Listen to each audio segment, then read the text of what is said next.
Hello friends, കാതോട് കാതോരത്തിലേക്ക് എല്ലാവർക്കും സ്വാഗതം. അങ്ങനെ ആദ്യത്തെ മനപ്പൊരുത്ത റൗണ്ടിൽ ഫുൾ മാർക്കോടുകൂടി അർജുനും മീനുവും പാസ്സായിരിക്കുന്നു കേട്ടോ. അതുപോലെ തൊട്ട് ബാക്കിൽ തന്നെ അഖിലയും വേറൊരു പാർട്ടിയുണ്ട്. 400 പോയിൻറ്റ്സ്, 300 പോയിൻറ്റ്സ്, 200 പോയിൻറ്റ്സ്, ഇങ്ങനെ ബാക്കിൽ എല്ലാവരുടെയും പേരുകൾ വിളിച്ച് പറഞ്ഞ് കൈയടി നേടിക്കൊടുക്കുകയാണ് കേട്ടോ ആങ്കർ. അത് കഴിഞ്ഞ് അവർക്ക് ഭയങ്കര സന്തോഷമാവുന്നുണ്ട്. എന്തായാലും മീനുവിനും അർജുനും സ്പെഷ്യൽ ഒരു കൺഗ്രാജുലേഷനൊക്കെ കൊടുക്കുന്നുണ്ട്. കാരണം അവരുടെ ക്വസ്റ്റിന് ചോദിച്ച എല്ലാത്തിൻ്റെ ആൻസർ വളരെ കൃത്യമായിട്ട് പറഞ്ഞതുകൊണ്ടാണ് കേട്ടോ. ഇതെല്ലാം കഴിഞ്ഞ് തിരിച്ച് റൂമിലേക്ക് വരികയാണ് എല്ലാവരും. അപ്പോൾ റൂമിലേക്ക് അഖില കയറി വന്ന ഉടനെ ദേഷ്യം പിടിക്കുക കേട്ടോ. ഉടനെ തന്നെ അവിടെ ഗൗതത്തിനോട് അടികൾ തുടങ്ങിയിട്ടുണ്ട്. അങ്ങോട്ടും ഇങ്ങോട്ടും ഗൗതത്തിനോട് ചോദിക്കുന്നുണ്ട്, എന്തിനാടാ നീ എല്ലാവരുടെ മുമ്പേ വെച്ച് എന്നെ കുട്ടിത്താറാവെന്ന് വിളിച്ച് നാണം കെടുത്തിയത്? ഉടനെ തന്നെ ഗൗതമന് ദേഷ്യം വരുന്നുണ്ട്. നീ അല്ലേടി എന്നെ സാമ്പാറെന്ന് വിളിച്ചത്, എന്നിട്ട് എല്ലാവരുടെയും മുമ്പിൽ വെച്ച് നാണം കെടുത്തിരിക്കുന്നു.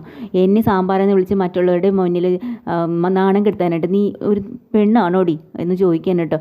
അപ്പോൾ തിരിച്ച് ചോദിക്കുന്നുണ്ട്, ഒരു ഭാര്യേനെ മറ്റുള്ളവരുടെ മുമ്പിൽ വെച്ച് ആവശ്യമില്ലാത്ത പറയാനെന്നാൽ നീ ഒരു ആണാണോടാ എന്നും പറഞ്ഞ് അങ്ങോട്ടും ഇങ്ങോട്ട് തല്ല് പിടി, അവസാനം കഴുത്തിന് കുത്തിപ്പിടിയും ഭയങ്കര അടിയാവും കേട്ടോ രണ്ടുപേരും കൂടെ. അപ്പോൾ ഇവരുടെ ബഹളം കേട്ടിട്ട് പെട്ടെന്ന് അർജുനും മീനും കൂടെ ഓടി വരണം. അയ്യോ, ഇതെന്താ ഇവിടെ പ്രശ്നം?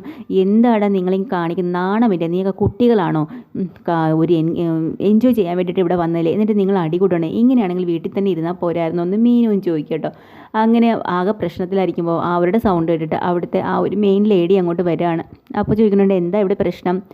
ഒന്നുമില്ല മാഡം, അത് അടുത്ത റൗണ്ടിനെക്കുറിച്ച് നമ്മളിങ്ങനെ ചർച്ച ചെയ്യുമോ എന്ന് പറയുകയാണ്. അപ്പോൾ അവർ പറയുന്നുണ്ട്, ഞാൻ വന്നതും അതിന് വേണ്ടിയിട്ടാണ്. ഇനി അടുത്ത റൗണ്ടുണ്ട്, അപ്പോൾ അതിന് വേണ്ടിയിട്ട് ഓരോരുത്തരെയായിട്ട് അങ്ങോട്ട് വിളിക്കുന്നുണ്ട്. അത് പറയാനാണ് വന്നത്. ശരി, അങ്ങോട്ട് ചെല്ലൂ എന്നൊക്കെ പറയുന്നുണ്ട്. അങ്ങനെ ഗൗതവും അർജുനും മീനും കൂടെ പറയുന്നുണ്ട്, ഇനി ഇവിടെ വഴക്കുണ്ടാക്കിയാൽ രണ്ടത്തിനും ഞാൻ വെച്ചിട്ടുണ്ട്. മറ്റുള്ളവരെ കൊണ്ട് പറയിപ്പിക്കരുത്, ദയവ് ചെയ്ത് വളരെ മാന്യമായിട്ട് പെരുമാറണം. പിന്നെ അടുത്ത റൗണ്ടിലേക്ക് നിങ്ങൾ രണ്ടുപേരും പങ്കെടുക്കുകയും വേണം എന്ന് പറഞ്ഞിട്ട് അർജുനാണ് ആദ്യം പോകുന്നത് കേട്ടോ അവരുടെ അടുത്തേക്ക്. അപ്പോൾ ഇവിടെ മീനു പറയാണ്, വഴക്കുണ്ടാക്കുന്ന രണ്ടുപേരും കൈ കൊടുത്തേ. അങ്ങനെ അർജുൻ്റെയും നമ്മുടെ ഗൗതത്തിൻ്റെയും അഖിലയുടെയും കൈ തമ്മിൽ കൊടുക്കുകയാണ്.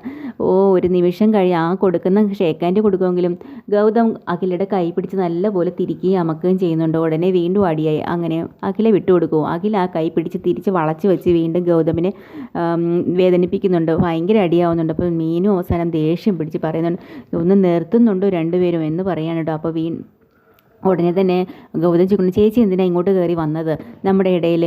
ഇപ്പം ഞാനായോ പ്രശ്നം? നിങ്ങളൊന്നായില്ലേ? ഞങ്ങളങ്ങനെ ഒന്നൊന്നും ആവത്തില്ല എന്ന് പറഞ്ഞ് അവർ വീണ്ടും സംസാരം തുടങ്ങുമ്പോൾ അർജുൻ വീണ്ടും കയറി വന്ന് വഴക്ക് പറയുന്നുണ്ട് കേട്ടോ. അങ്ങനെ ഗെറ്റപ്പ് റൗണ്ടാണ് അടുത്ത് വരുന്നത്. അങ്ങനെ ആങ്കർ വിളിച്ച് നമ്മുടെ അർജുനെ വിളിച്ചിട്ട് കാര്യങ്ങളെല്ലാം സംസാരിക്കുന്നുണ്ട്. ഗെറ്റപ്പ് റൗണ്ടിലേക്ക് നിങ്ങളുടെ ഭാര്യ ഏത് വിഷയത്തിൽ കാണാനാണ് നിങ്ങൾക്കിഷ്ടം അത് ഒരു പേപ്പറിൽ എഴുതി അവിടെ എഴുതാൻ വേണം. ഭാര്യയുടെ പേരും എഴുതണം. എന്നിട്ട് തിരിച്ച് ഭാര്യയും അതുപോലെ എഴുതുമല്ലോ. എന്നിട്ട് നിങ്ങൾ ആ വേഷത്തിൽ സ്റ്റേജിൽ പെർഫോമൻസ് ചെയ്യാൻ വേണം. അതാണ് അടുത്ത റൗണ്ട്. ശരി എന്ന് പറഞ്ഞിട്ട് നിങ്ങൾ പോയി നിങ്ങളുടെ വൈഫിനെ വിളിച്ചിട്ട് വരുമെന്ന് പറയാട്ടോ. അടുത്ത് മീനുവിനെ വിളിക്കുന്നുണ്ട്. ഇതേ ക്വസ്റ്റ്യൻസ് തന്നെ മീനുവിനോടും പറഞ്ഞിട്ട് അവരുടെ ഭർത്താവിന് എന്താ ആഗ്രഹം, ഏത് വേഷത്തിൽ കാണാനാണ് ഇഷ്ടം അതവിടെ എഴുതിയിടാൻ പറയുന്നുണ്ട്. അതുപോലെ അർജുനനെയും അഖിലേനെയും ഗൗതത്തിനെ അഖിലേനെയും വിളിക്കുന്നുണ്ട്. അപ്പോൾ ഗൗതം മനസ്സിൽ വിചാരിക്കുന്നത് നല്ലൊരു ചാൻസാണ് കിട്ടിയിരിക്കുന്നത് എന്നും പറഞ്ഞ് മനസ്സിൽ ചിരിച്ചിട്ട് ഒരു വേഷം അങ്ങോട്ട് എഴുതുന്നുണ്ട്. അപ്പോൾ ആങ്കർ ചോദിക്കുന്നുണ്ട്, ഇത് വേണോ? ഇത് തന്നെ മതി എന്ന് പറയാൻ കേട്ടോ.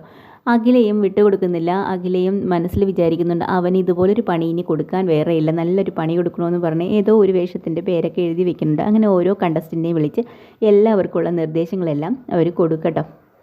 എന്നിട്ട് ഉടനെ തന്നെ നമ്മളിത് തുടങ്ങും എന്ന് പറയുകയാണ്. ആ സമയത്ത് ഇവർക്ക് കുറച്ച് എൻജോയ് ചെയ്യുകയാണ്. അവരെല്ലാവരും കൂടെ അവിടെ സ്വിമ്മിംഗ് പൂളിൻ്റെ അടുത്ത് നിന്ന് പന്ത് അങ്ങോട്ടും ഇങ്ങോട്ടും എറിഞ്ഞ് കളിക്കുകയാണ്. അർജുനും മീനും കൂടെ ഇത് കണ്ട് മാറി നിൽക്കുകയാണ് അഖില. എന്നിട്ട് നീ മെടിക്കുകയാണല്ലോ, നീ എല്ലാ പന്തും പിടിക്കുന്നുണ്ടല്ലോ എന്നൊക്കെ ഇങ്ങനെ അർജുൻ പറയുമ്പോൾ അഖില വന്ന് പറഞ്ഞ, അർജുനേട്ടാ കൂടുതൽ സുഖിപ്പിക്കല്ലേ ചേച്ചീനെ, ചേച്ചി ഇനിയും അന്താരാഷ്ട്ര ഗെയിമിലൊന്നും പങ്കെടുക്കാൻ പോകുന്നില്ലല്ലോ, എന്തിനാ വെറുതെ സുഖിപ്പിക്കണേ? എല്ലാം അവൾക്ക് വേണ്ടി പന്ത് താഴെ വീഴാതെ വിട്ട് കൊടുത്തിട്ട് അവളാ മിടിക്കുകയാണ്, ഇനി ഇങ്ങോട്ട് എടുക്കും, ഞാൻ കളിച്ചോളാം എന്നിങ്ങനെ പറയാൻ കേട്ടോ.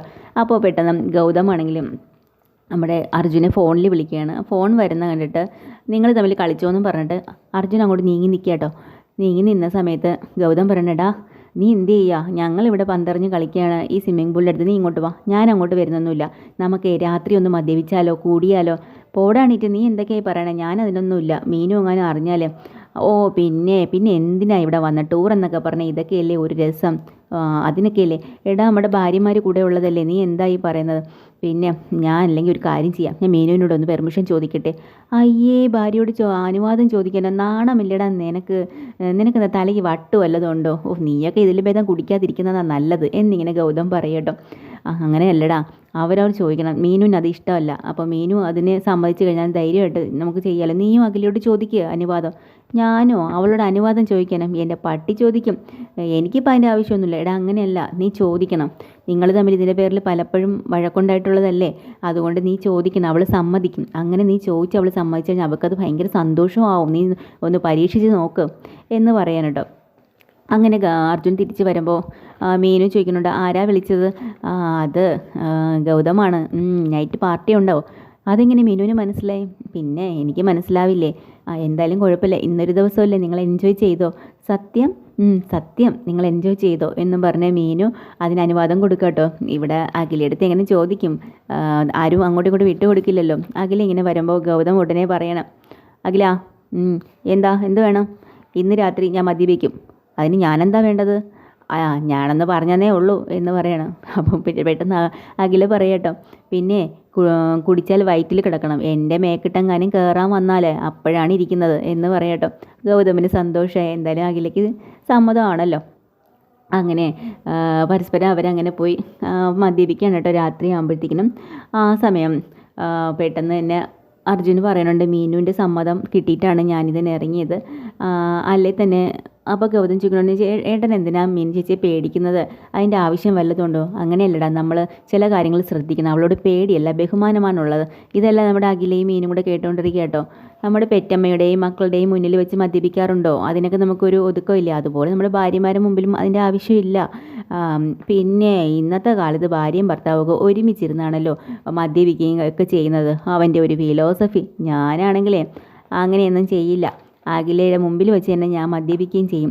പിന്നെ വേണമെങ്കിൽ എൻ്റെ മദ്യക്കുപ്പി എടുത്ത് അവളെ തലയ്ക്കടിക്കും. വേണമെങ്കിൽ മദ്യം എടുത്ത് തലയിൽ കൂടെ ഒഴിച്ചു കൊടുക്കും. അവളെ രണ്ട് ഉണ്ട കണ്ണുണ്ടല്ലോ, അതെല്ലാം ഞാൻ കുത്തി പൊട്ടിക്കും വേണമെങ്കിൽ എന്ന് പറയട്ടോ. അപ്പോൾ അർജുൻ പറയല്ലോ, മിണ്ടാതിരി ദേ വന്ന് നിൽക്കുന്നു. എന്താ ഏട്ടൻ കണ്ണ് കാണിക്കുന്നത്? തിരിഞ്ഞ് നോക്കുമ്പോൾ അഖില നിൽക്കും കേട്ടോ. പെട്ടെന്ന് പേടിച്ച് പോവാണ്. എന്നിട്ട് പറയുന്നുണ്ട്, നിനക്ക് എൻ്റെ തലയിൽ കൂടെ മദ്യം ഒഴിക്കണം. എന്നാ ഒഴിച്ചോ, തല കാണിച്ചു കൊടുക്കണം കേട്ടോ അഖില. നിനക്ക് കുപ്പിയെടുത്ത് അടിക്കണോ? ഇന്നാ അടിച്ചോ എന്നൊക്കെ പറഞ്ഞ് ഇങ്ങനെ കട്ടയ്ക്ക് നിൽക്കുമ്പോൾ പെട്ടെന്ന് അർജുൻ പറഞ്ഞു, അഖില നീ ക്ഷമിക്കുക, അവനൊരു തമാശ പറഞ്ഞതല്ലേ, വിട്ടുകളാന്ന് പറയട്ടോ. അങ്ങനെ അപ്പോൾ മീനു പറയുന്നുണ്ട്, ഞങ്ങൾക്ക് അവിടെ ഇരുന്നിട്ട് ഉറക്കം വരുന്നില്ല, ഇവിടെ ഇരുന്നോട്ടെ, ഇന്നൊരു ദിവസത്തേക്കല്ലേ നിങ്ങളുടെ മുമ്പിൽ ഞങ്ങൾ മദ്യപിക്കുമ്പോൾ ഞങ്ങൾ ഇരുന്നെന്ന് പറഞ്ഞു. ഒരു കുഴപ്പമില്ല, ഒരു ദിവസത്തേക്കല്ലേ എന്ന് പറയണം. പിന്നെ ഈ ആണുങ്ങൾക്കാണെങ്കിൽ ജോളി ആവണങ്ങൾ രണ്ടെണ്ണം അടിക്കണം അല്ലേ എന്ന് മീനി ചോദിക്കുമ്പോൾ അർജുൻ പറയണേ, അങ്ങനെയൊന്നുമില്ല, ഒരു രസം അത്രയേ ഉള്ളൂ. അപ്പോൾ അർജുനായിട്ട് നന്നായി പാടുമല്ലോ, എന്നാൽ ഇത് പറയുന്നത് ഒന്ന് പാട്ട് പാടിക്കുന്ന അഖില പറയട്ടോ. ഞാനാണോ പാട്ട് പാടുന്നത്? പാട്ടുകാരൻ ദേ ഇരിക്കുന്നു. ആരാ? ഗൗതമോ? അതെ, അവൻ നന്നായിട്ട് ഗിറ്റാറും വായിക്കും, അവൻ നന്നായിട്ട് പാടുകയും ചെയ്യുന്നു. ഒരു അഖില അന്തം വിടുകയാണ് കേട്ടോ. അതുപോലെ തന്നെ മീനു അന്തം ആരാ? അർജുനോ? എന്നാൽ പിന്നെ അർജുൻ ഗൗതമാണോ? ഗൗതം എന്നാൽ ഒന്ന് പാട്ട് പഠിക്കുകയെന്ന് പറയട്ടോ. അപ്പോൾ ഗൗതം പറഞ്ഞു, ഞാനൊന്നും പാടുന്നില്ല, അതൊക്കെ വർഷങ്ങൾക്ക് മുമ്പ് ഞാൻ ഇതൊക്കെ വായിച്ചിരുന്നത്, എത്രയോ വർഷമായി, എനിക്കൊന്നും അറിയില്ല. ഇല്ല, അതൊന്നും പറഞ്ഞാൽ പറ്റില്ല, നീ പാട്ട് പാടിയേ പറ്റുള്ളൂ എന്ന് അർജുൻ നിർബന്ധിക്കുമ്പോൾ, ഗിറ്റാറില്ല, അത് എങ്ങനെയാട്ടാ പാടുന്നത്? ഗിറ്റാറല്ലേ വേണം, അതൊക്കെ ഞാൻ സംഘടിപ്പിച്ചുകൊണ്ടുവരാം, നീ ഒരു മിനിറ്റ് വെയിറ്റ് ചെയ്യുമെന്ന് പറഞ്ഞ് അർജുൻ അവിടെ നിന്ന് എണീറ്റ് പോകാട്ടോ ഗിറ്റാറിന് വേണ്ടിയിട്ട്. അപ്പോൾ അഖില ഇങ്ങനെ നോക്കുകയാണ്, ഗൗതമിന് ഇത്രയും കഴിവുകളൊക്കെ നിനക്കുണ്ടോ എന്നൊക്കെ പറഞ്ഞ്. ഇതൊക്കെയാണ് ഇന്നത്തെ എപ്പിസോഡിൽ. പുതിയൊരു എപ്പിസോഡ് വീണ്ടും വരാൻ. ചാനൽ ഇഷ്ടമായി ലൈക്ക് ചെയ്യുക, ഷെയർ ചെയ്യുക, സബ്സ്ക്രൈബ് ചെയ്യുക. Thank you.